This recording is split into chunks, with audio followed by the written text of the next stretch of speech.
ACDP leader Kenneth Meshoe to have his say. We hand you over now to the SABC's political editor, Mzwandile Mbeje. Mzwa?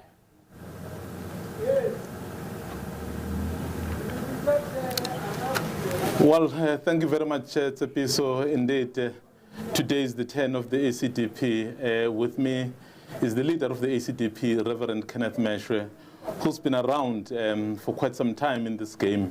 And of course, he has launched his party manifesto a couple of days ago in Johannesburg, obviously setting out what exactly his party would do if given a chance.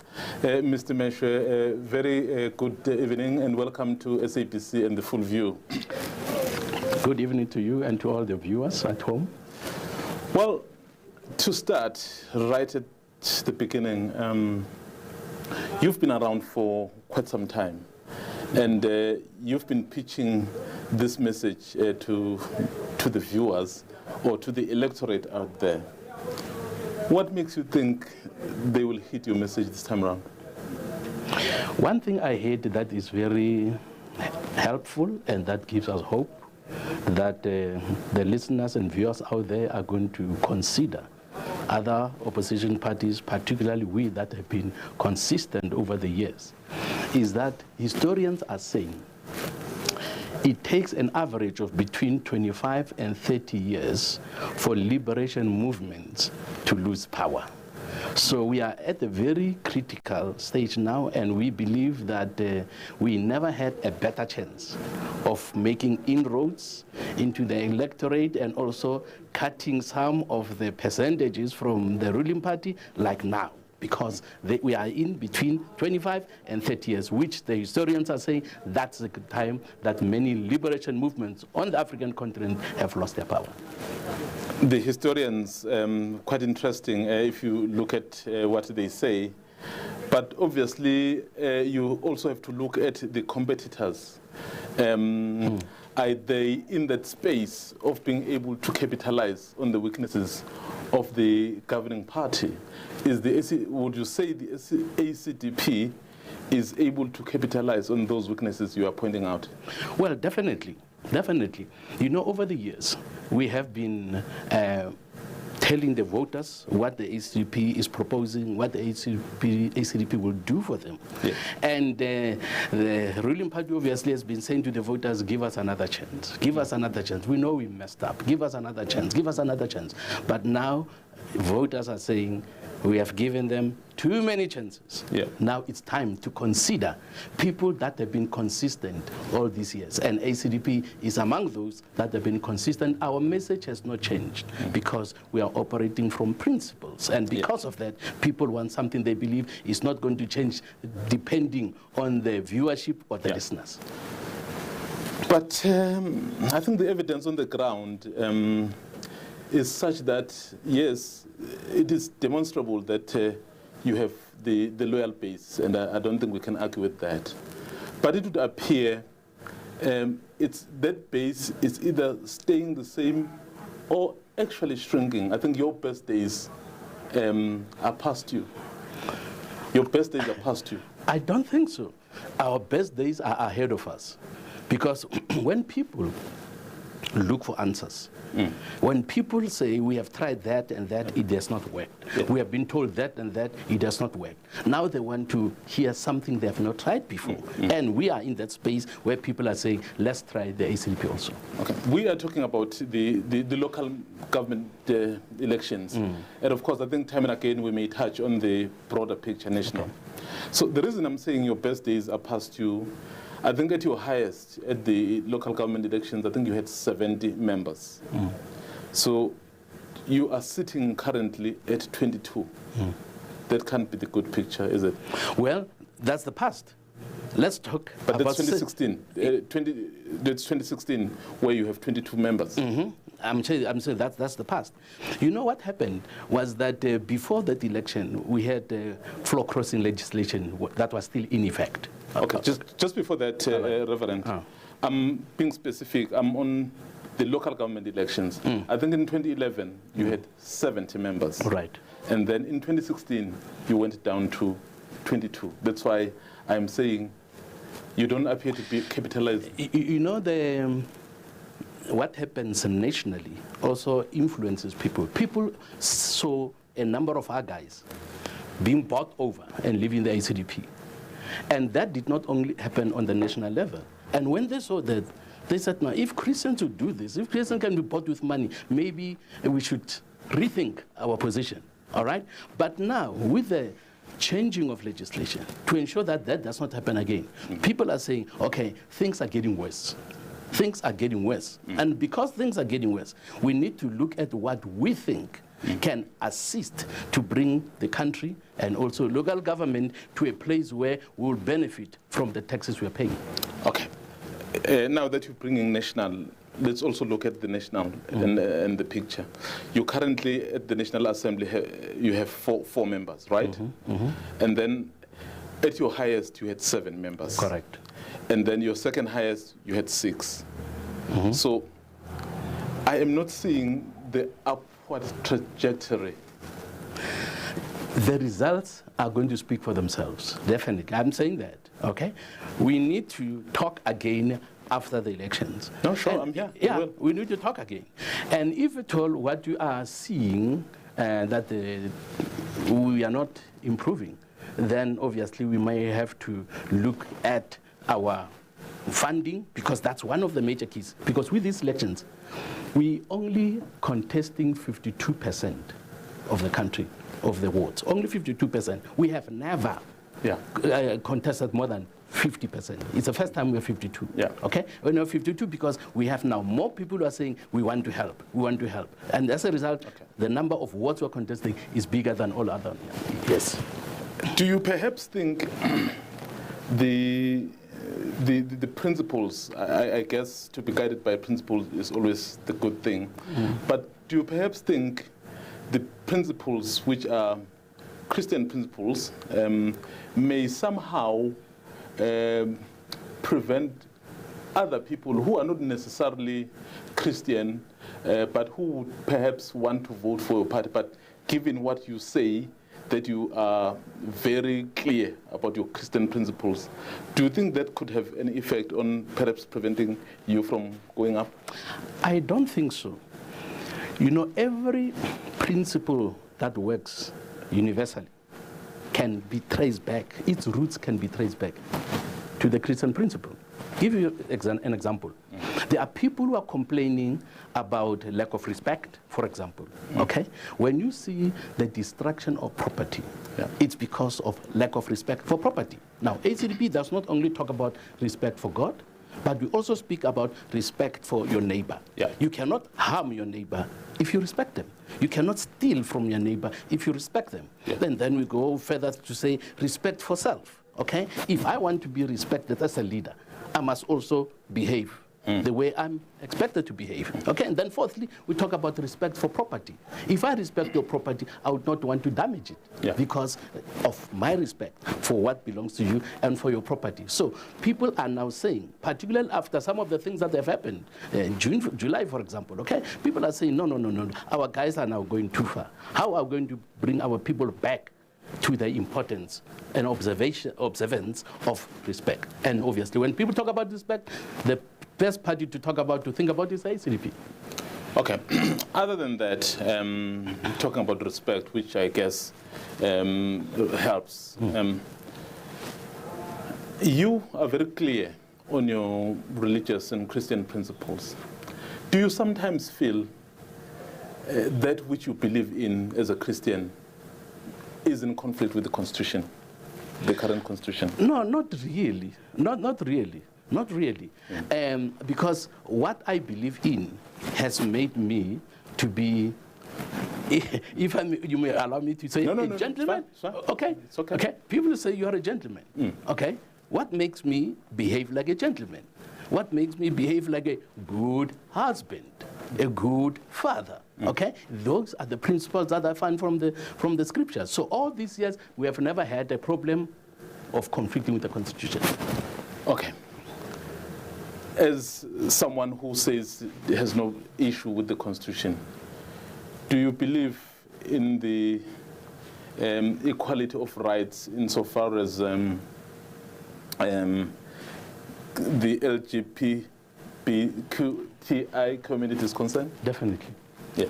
Definitely. Now, when we talk about LGBTIQ, we say let everybody have, the Constitution speaks about equal rights. Yes. Not extra and additional rights, but equal rights. Equal rights. And because of that, you'd be surprised if I say to you, sir, that one of my designers, okay, oh, that's good, is gay, a popular one. Yeah. He's a friend of the family. Okay, he's a friend of the family. We drink tea together, we do things together because of his gifts. When a person is talented, we don't look at that. No, it's just when a person says undermine what the scriptures are saying and believe what everybody believes. Then I said no, don't go that far. But when it comes to respecting people, we definitely respect them. Abortion, where do you stand? Well, abortion, obviously, we don't agree. We believe if we talk about the rights, then everybody must have a right, including the unborn child. What does our Constitution say about abortion? Well, the Constitution, we disagree on that, okay? But what I'm saying earlier, what I said earlier is that we don't, in the work we are doing, we don't conflict. We may disagree, but we don't necessarily conflict, okay? Disagreement is a correct thing in life, because when you disagree on a thing and you see our diversity and your disagreement do not bar you or stop you from being united under pursuing the same goal of making South Africa a great nation, then I don't see anything wrong with that. When South Africans are saying, let us unite in our diversity, let's say diversity also comes with disagreements. In the event, I know we're speaking about municipal elections, but in the event, let's say 2024, you get elected, the majority party, to form a government. So would you be comfortable presiding over a constitution which somehow is at variance with some of your religious principles, as you have said on the issue of abortion? Well, abortion is not an issue now. Okay. Okay? It's not an issue now. You okay. respect it? Yeah, it's not an issue. It's there. It's happening. For those who want to have it, it's happening there. Okay? But when it comes to rulership, we are more concerned about helping the people than what we believe. Okay? More interested in helping the people. Anybody who goes into government, whether local, provincial, or national, must go with the intention of helping a person, regardless of who they are. When a person needs help, you don't ask them, what do you believe? What don't you believe? No, don't ask such questions. You have to help everybody, as I am instructed, even by that same scriptures, to love everybody and to respect everybody. As a result, I said to somebody that when it comes to saving the people, we do not consider a person's race or background as long as the person is skilled. Okay? Because we want skills that can ensure that people get services that they will be proud of. All right? Now, if at all, as some people wrongly think, we would say, no, we only want Christians. The doctor I go to is not a Christian. Okay? The dentist I go to is not a Christian. Okay? I look for the best. And when I also have a team of people to work with me, I will look for the best without asking you, where do you sleep? Oh, that's good. And then I think the country is going through the very difficult time at the moment. And you know, we are on level 1 now in terms of lockdown. And clearly, all of us want to get back our lives. So how would you, as a political leader, so how would you want to see the country get back to normalcy? I would want everything that is proven internationally to be helpful, to be used. Example, there was a time a few months ago when people were dying, we saw it on television, falling on the streets, falling and dying, okay, and all that stuff. Ivermectin, they said 97% of the people who recovered were put on ivermectin. So I would say, if there are countries that say, and they have evidence, they say, you have seen how our people are dying, and this thing helped us. I can say, no, because SAPRA does not agree with it. I will use anything, just as when it comes to labor, I'll use anybody's labor as long as they're best qualified. So if Venezuela uses something that South Africa is not using, I would say, because it helps Venezuelans, I care for my people, I'll use that also. Well, I think on the ivermectin, I think the recent study is that it doesn't really help in the issue of COVID-19. So I will not. Okay, I will not agree with you. Now, if there are countries that are experiencing the same challenges and are saying this thing has helped us, from America they will say that, UK they will say that, India they will say that. I would say South Africa, rethink your position. Okay.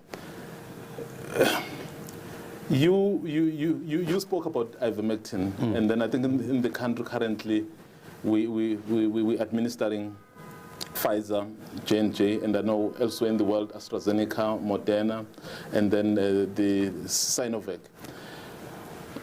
Why are you not mentioning those, only mentioning ivermectin? There are many options. Now, I specifically mention one that is neglected in South Africa. Okay. That's why. That one is neglected. Ivermectin is neglected. It's neglected. Even though we have seen. Okay. Let's go back to my question. Okay. How would you make sure that we go back to our normalcy if you were to be elected president and have to make this decision? I will repeat what I said. I will take from different parts of the world what helped them. Okay. What helped them, including ivermectin. Okay. Will you ramp up the vaccination that we are seeing currently happening in the country? You know, as long as people talk about experimental vaccine, it gives me a challenge. And you cannot deny that, okay? The former Minister of Health, I have recordings where he spoke about this vaccine is experimental, okay? Now, I would not want to see 80% of the nation becoming guinea pigs or using something experimental. When it comes to experiment, I would want to take a few thousands and people who volunteer and not force on anybody. Okay, I really want to be clear, Reverend. Will you be encouraging people to take the vaccines that are available in the country, or you will simply say no to these vaccines? I just want you to be clear. Okay, I have not said no. I've said mandatory. What I say no to is mandatory. Okay, that's what I'm saying. No to force. Using force, you are reminding me of apartheid. Okay. Do you believe these current vaccines work in the country? I hear so. Some people say so. But I'm saying give people a choice. I will never say they don't work. I will say that's what I'm hearing. People say I vaccinated, I'm okay. I won't argue with that. But I say don't force anybody. Why do you appear to be doubtful? Because I'll tell you why. When you come to Pfizer, for example, in terms of the latest evidence, is that I think the first jab will protect you. I think it will give you something like 80% or 86% protection. In terms of the second, you are at around 96% protection, which is very good. J&J, I think it gives you something like 85% protection. So which really does, in terms of protection, either from serious illness or from hospitalization. So, and now we can see not a lot of people are going to hospital because the vaccination has gone up. So clearly there is evidence that shows that these vaccines are working. Why do you remain doubtful? I have not said they are not working. I repeat myself. Okay. Okay. I have not said they are not working. Okay. I said I've come across and I've read stories where it said they are working. People are being helped. But I am saying, even though people are being helped, don't force anybody to take it. Okay. Would you take a vaccine? No. And one good reason. Yeah. Okay, in the beginning, I used to tell about at home, my father never believed in vaccine, which is true. Nobody took a flu vaccine, for example, in my family, okay? So, but now from what I'm seeing and hearing, now one of the things, okay, let me rephrase what I'm sure. My father taught us to use the best that is available, okay? The best that is available. Yeah. Okay. That's what he said. Yes. Use the best that's available. And one of the best things he recommended, my father, is to always live a healthy life and ensure that your immune system is boosted. Your immune system is boosted. Okay, yeah. So many restaurants where I go with my family, when they see us and they're offering people Coke, you know what they would offer me and my wife? They just bring hot water, lemon, and honey. Okay, that's what I like, and that's what I've been using in most cases. Okay, using that and using vitamin C, vitamin D, and zinc has kept me healthy. Okay, so because it has kept me healthy, I say to people, don't wait until you're sick. Boost your immune system. And I've obviously complained that government does not assist the people by telling them about the importance of a good, strong immune system. So my point is, if your immune system is good, you will not necessarily need everything that everybody talks about. Do you believe in evidence, science evidence-based, evidence based on science? Yeah, that's what I want to say. I do. But my challenge with science is that scientists all over the world are disagreeing. When it came to other vaccines, smallpox, yellow fever, and all this, they were not disagreeing. But now, they are disagreeing. There is a fight among them. But the overwhelming number, I mean, the WHO, the top scientists in the world, in the country, in America, everywhere else, have basically agreed that despite that we have had to hurry up developing these vaccines, they work.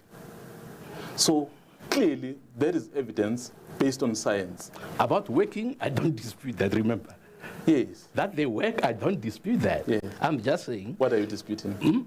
No, I'm not disputing what you're saying. I'm not disputing what I'm saying. I'm saying the scientists are disagreeing. Now, we can talk about we talk about America, talk about, and the other worrying thing is, those who disagree are vilified. There is Dr. Foslu, who gave her opinion. I want people to put facts on the table. Let's debate issues. Don't vilify me because I disagree with you. Yes. You have said facts on the table.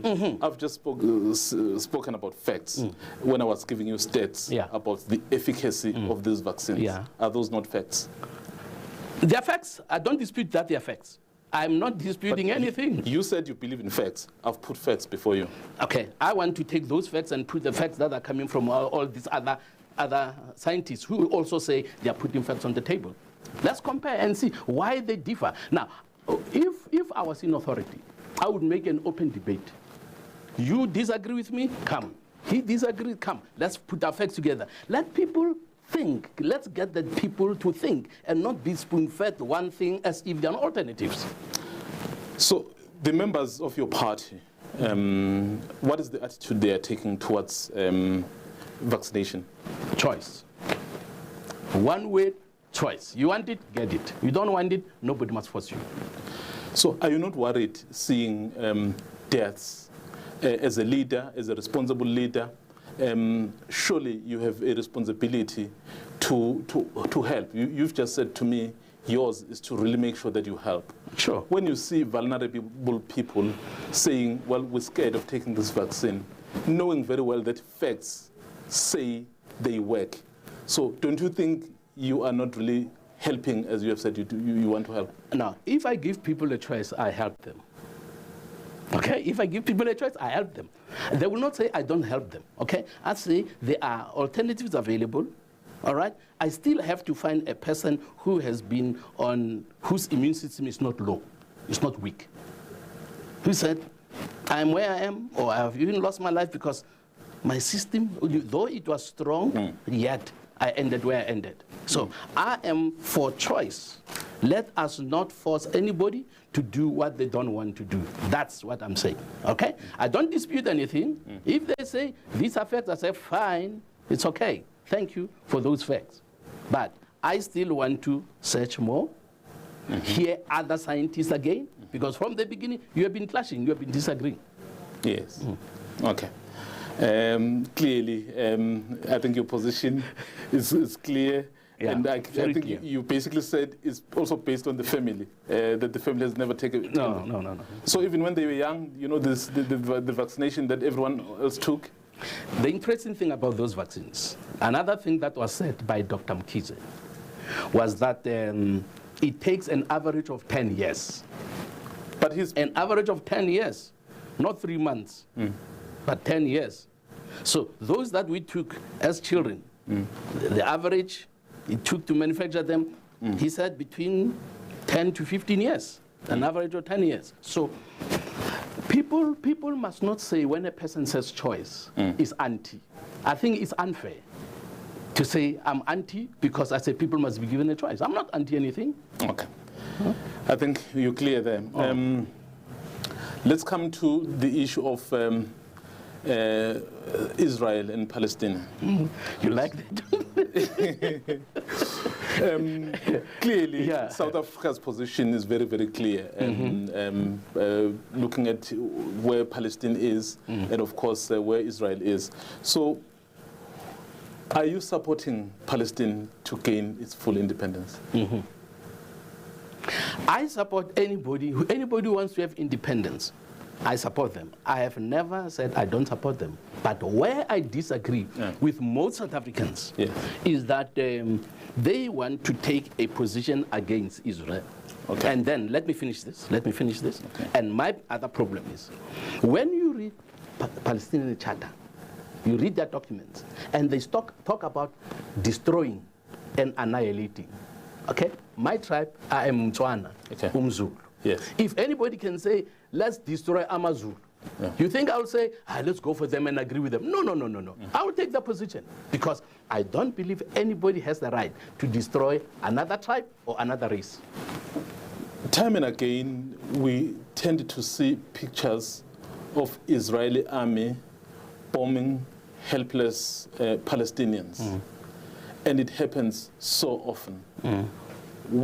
How do you feel when you see those pictures of helpless children just being bombed by simply being Palestinians? Now, I must correct your last statement. Sure. For simply being Palestinian, it's not correct. Okay? We have visited that place a few years ago as leaders of political parties in South Africa. We visited the place. So I visited both areas on a few occasions. Okay? Now, there were people who are in the know-how